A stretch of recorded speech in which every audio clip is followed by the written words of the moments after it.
Stablecoins time may be now. I'm Alex Guns, the fund manager of the Heptagon Future Trends Equity Fund, and I'm here today to talk to you about our latest piece of thematic research on digital currencies.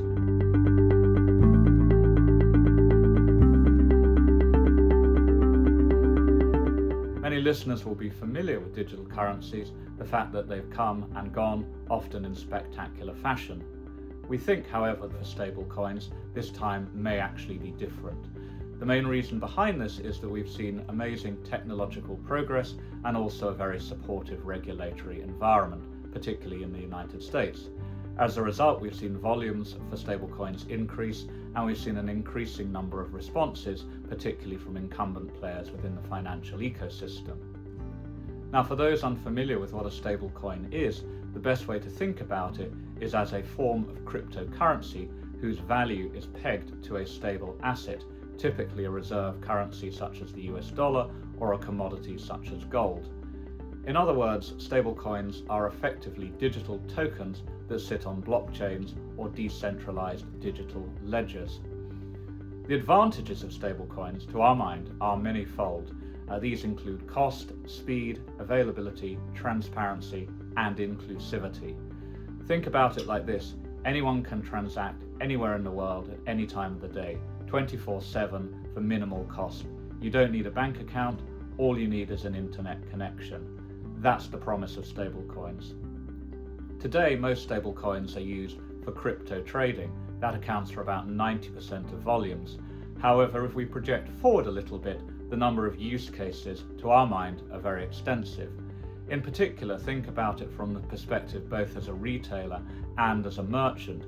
If you're cutting out the middleman, this can improve outcomes, improve margins, improve returns for both players in the ecosystem. Equally, if you're trying to move money cross-border, the benefits of cutting out middlemen could be significant. So we think the path forward for stablecoins should be very attractive. Today, they're only about 1% of transactions by value globally. The total value of stablecoins issued at the end of last year was about $300 billion. But when we project forward to the end of this decade, consensus expectations are for a market value for stablecoins of about $3 trillion, in other words, up to a 10-fold increase. As with every other future trend we discuss, the path forward, we think, however, is unlikely to be fully linear. In order for stablecoins to take off, they need to be ubiquitous, they need to be predictable, you need full buy-in from merchants and full distribution. We think these things will come over time, and when they do, the winners in the stablecoin race will become increasingly visible. Today, it's hard to call those winners out. There are many players, both listed and unlisted, trying to get in on the ecosystem.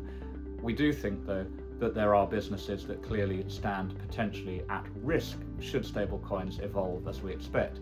In particular, the payment processors such as Visa and MasterCard may be at particular risk. Ultimately, when we step back, the biggest beneficiary may actually be the US government as the leading advocate for stablecoins. If you think about how the stablecoin industry will work, should it evolve in the way we imagine, this will both deepen dollarization and increase liquidity for US treasuries.